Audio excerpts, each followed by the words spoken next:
Napansin kong ugali ng mga Pilipina dito sa Japan.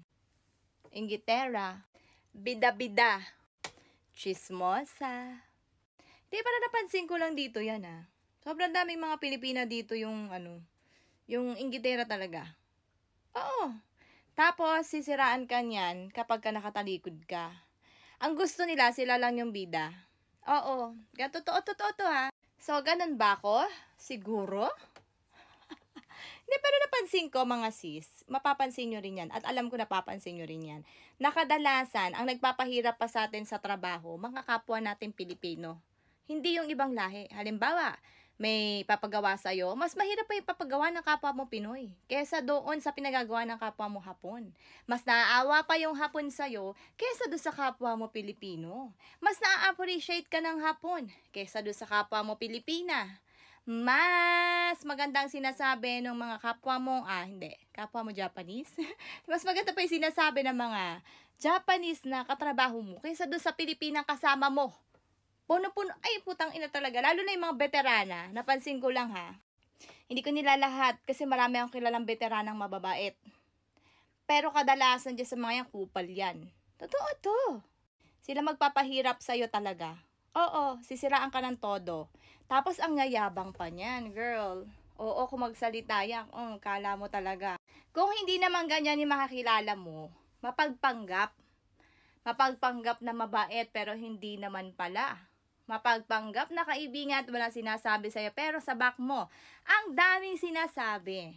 Minsan nakakapagtaka yung ayaw malamangan. Alam mo yon, yung lahat ng gagawin mo, gagawin din yan. Although basic naman yon kasi sabi nga nila, okay lang yan. 'Di ba? Pero napansin ko talaga mga Lodi ang kadalasan nagpapahirap sa mga Pilipino, ay mga Pinay, mga kapwa Pinoy ay kapwa rin nila Pinoy. Ang naninira yung mga kapwa Pinoy din. Yan, totoo yan, inggitan. Alam mo yun? Alam nyo, isa totoo lang kahit sa trabaho nyo, alam ko merong ganyan, mapaumis sisiraan ka sa customer, 'di ba? Kung ano-ano i-chismis tungkol sa'yo. Lagi namang may karma yan. Wala namang problema dun. Kaya lang, ang sinasabi lang natin dito, bakit kapwa mo Pilipina yung nagbabagsak sa'yo? Kasi nga, naiinggit sila sa'yo, girl! Iba ka, girl! Nakakaiba ka. Ibig sabihin, isa kang pasneya. Hindi ko isipin mo, 'di ba? Misa kung sino pa yung kapwa mo Pinoy yung magpagawa sa'yo ng trabaho, grabe no?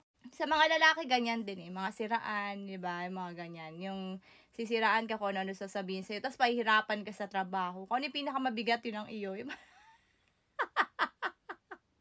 Tapos sasabihin pa doon sa Hapon, hayaan mo siya magtrabaho.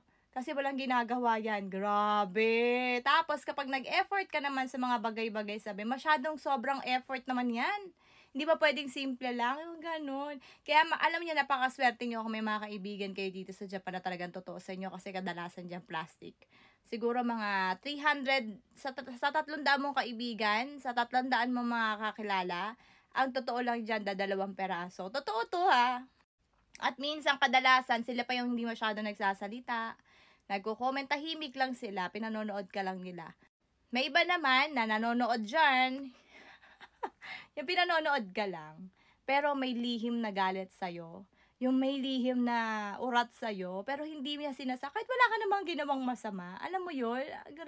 Tapos, sisisihin ka pa sa huli na ikaw kasi suplada ka na.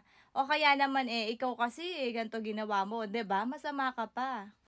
Meron nga akong kilala girl. Ito talaga harap-harapan Alam mo yung yung tinitingnan ka na alam niya na alam mo nakatingin ka. Parang pinagtatawanan ka niya. 'Di ba? Yung halimbawa tumaba ka o kaya pumangit ka. Pinagtatawanan ka niyan. Nang harap-harapan, tas paparamdam niya sa'yo na, para ma-insecure ka sa sarili mo.